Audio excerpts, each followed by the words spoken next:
Hi అండి, అందరికీ నమస్కారం. Welcome to my YouTube channel. ఈ వీడియోలో అయితే ఇప్పుడే అందిన వార్త అండి. వాలంటీర్లకు మరొక బిగ్ షాక్ ఇచ్చిన ఈసీ అండి. సో ఆ వివరాలు ఏంటో తెలుసుకుందాం వీడియో అయితే ఎక్కడికైనా స్కిప్ చేయకుండా ఎండ్ వరకు అయితే చూసేయండి. వీడియో నచ్చినట్లయితే ఒక లైక్ చేయండి. ఇంకా సబ్స్క్రైబ్ అవునట్లయితే మన ఛానల్ వెంటనే సబ్స్క్రైబ్ చేసుకోవడం ద్వారా నేను చేసే లేటెస్ట్ అప్డేట్ న్యూస్, ఏపీ ఉద్యోగ మరియు పెన్షనర్స్ సంబంధించిన తాజా అప్డేట్ న్యూస్ ఎప్పటికప్పుడు అయితే మీ వరకు రీచ్ అవుతాయి. ఒక వివరాలు చూసుకున్నట్లయితే ఏపీ అసెంబ్లీ ఎన్నికలు దగ్గర పెడుతూ ఉండడంతో ఈసీ కీలక నిర్ణయాలు తీసుకుంటుంది. ఇది రాష్ట్ర ప్రభుత్వం సంక్షేమ పథకాల పంపిణీలో కీలకమైన వాలంటీర్లను ఇప్పటికే పలు ఆంక్షలు అయితే విధించిన విషయం మనకు తెలిసిందే అండి.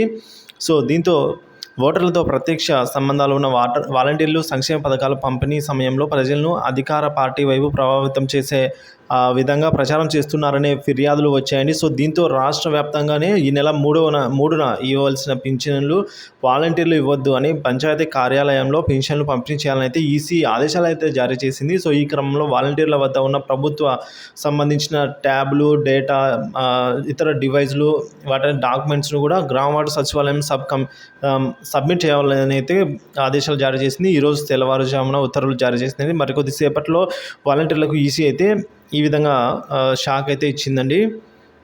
ఇక ఎన్నికల కోడ్ నేపథ్యంలో రేషన్ పంపిణీలోనూ వాలంటీర్లు పాల్గొనకూడదు అనేది ఆదేశం జారీ చేసింది.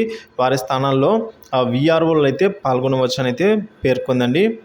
సో వీఆర్ఓలు కానీ ఈసీలు కానీ ఈ విధంగా వీఆర్ఓలు పాల్గొనాలని అయితే ఆదేశం ఇచ్చింది. సో మ్యాపింగ్ చేయాలని వీఆర్ఓలకి సూచించినట్టుగా తెలిసింది. సో అలాగే ఎండియు ఆపరేటర్లుగా ఉన్న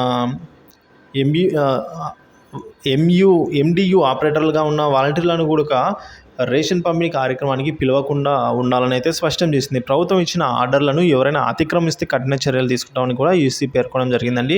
సో ఈ విధంగా ఇప్పుడు పెన్షనర్లకి అయితే చాలా ఇబ్బంది ఏర్పడింది అయితే తెలుసుకోవచ్చు. ఎందుకంటే పెన్షనర్సే వారి యొక్క సచివాలయం వరకు వెళ్ళాల్సి అయితే ఉంటుంది. సో సచివాలయం వెళ్ళి వారి పెన్షన్ అయితే కలెక్ట్ చేసుకోవాల్సిన అవసరం అయితే ఏర్పడిందండి. సో ఈ రోజు నుంచి అయితే మీకు పెన్షన్స్ అయితే మీ సచివాలయంలో ఇవ్వడానికి అయితే అవకాశం అయితే ఉంది. సో మీరందరూ కూడా అక్కడికి వెళ్ళి పెన్షన్ తెచ్చుకోండి. ఈ వీడియో నచ్చినట్లయితే లైక్ చేయండి, షేర్ చేయండి. Thank you for watching this video.